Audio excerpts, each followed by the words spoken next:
औज़ुबिल्लाहिमिनश्शैतानिर्रजीम बिस्मिल्लाहिर्रहमानिर्रहीम।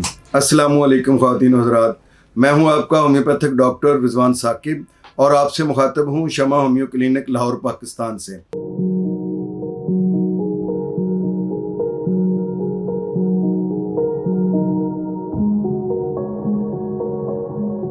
आइए आज बात करते हैं औरतों में पाए जाने वाले एक कैंसर के हवाले से, जिसको कहते हैं सर्वाइकल कैंसर या सर्वैक्स का कैंसर या बच्चेदानी के मुंह का कैंसर।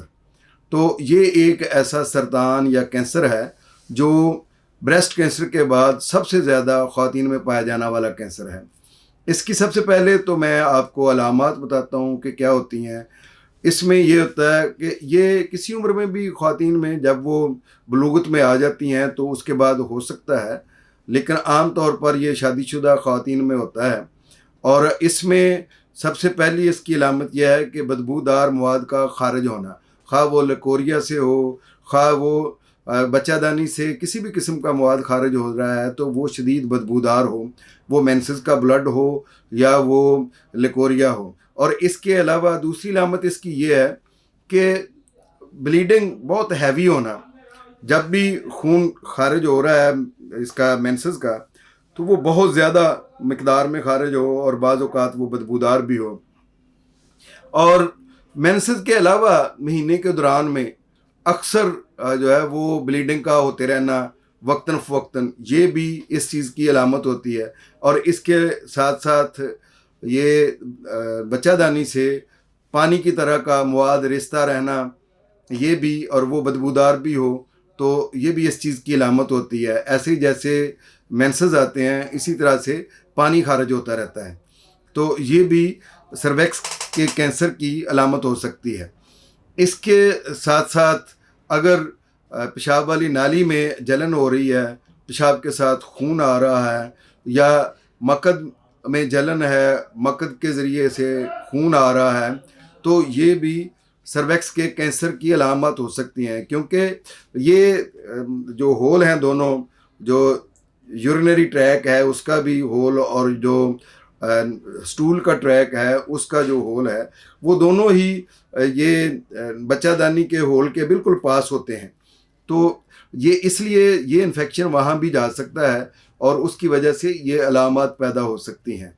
फिर मेनोपॉज़ के दौरान जबकि माहवारी बिल्कुल बंद हो चुकी होती है, अचानक खून का आना शुरू हो जाए और हैवी ब्लीडिंग हो, तो वो भी इस बात की अलामत हो सकती है कि ये सर्वैक्स का कैंसर है। और इस कैंसर की जो स्टेजेस हैं अगर वो हम देखें तो वो 4 स्टेजेस में इसको तकसीम किया जा सकता है। पहली स्टेज तो वही है जिसमें ब्लीडिंग होती है, लेकिन वो बच्चादानी के अंदर से ही होती है या वहाँ से पानी का अखराज होता है, तो उसमें ये पहली स्टेज होती है। लेकिन अगर ये ज़्यादा फैल चुका है तो फिर कमर में दर्द, कूलों में दर्द होना रहना शुरू हो जाता है और साथ ये अलामत भी होती हैं, यानी ब्लीडिंग का होना या पानी का खारिज होना। तो ये इसका मतलब यह है कि ये दूसरी स्टेज में चला गया है। तीसरी स्टेज में ये होता है कि मकद के ज़रिए से खून का आना, पेशाब के ज़रिए से खून का आना, पेशाब के दौरान में जलन का होना या पखाने के दौरान में जलन का होना, कमर में दर्द का होना, ये अलामत पाई जाएँ तो ये इसकी तीसरी स्टेज है सर्वैक्स कैंसर की।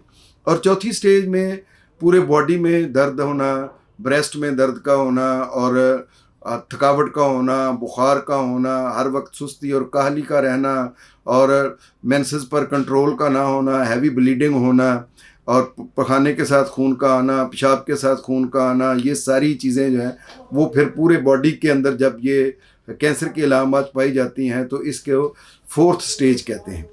तो इसकी जो वजूहात हैं, एक तो वायरल इन्फेक्शन है, एक ख़ास किस्म का वायरस है जिसकी वजह से ये फैलता है, और दूसरा हाइजीन का ख्याल ना होना, हफ्ज़ाने सेहत की जो असूल हैं उन पर अमल ना करना, उसकी वजह से भी ये फैलता है।